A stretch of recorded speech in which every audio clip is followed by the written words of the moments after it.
Hello again, welcome to week 5, part 3. I'm a little too far there.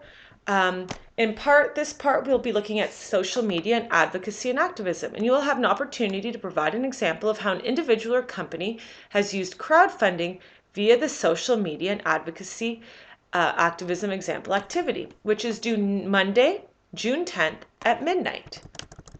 So let's go up to content and begin looking at what's due for this part. So we'll scroll down till we find week 5, part 3, social media and activism.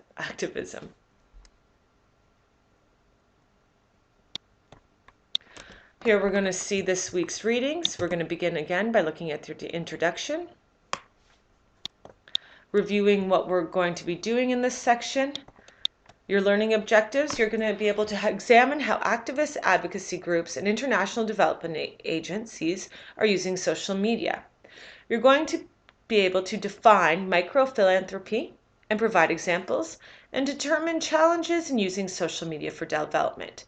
And all that's due for this part is the social media advocacy activism activity by Monday, June 10th.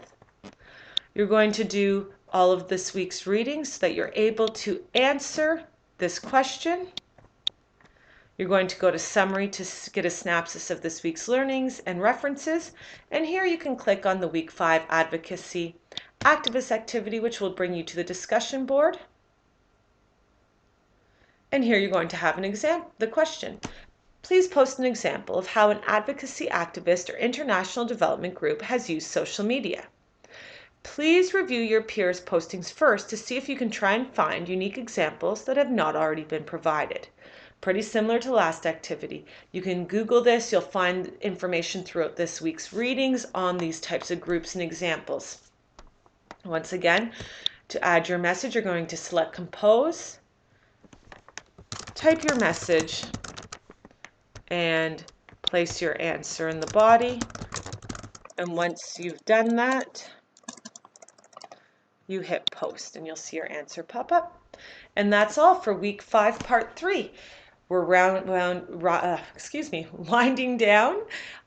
We have 2 weeks left, so make sure if you're behind or have any questions or concerns, you contact me as soon as possible. And once again, you'll see most marks up by this Friday. Thanks very much. Have a great week.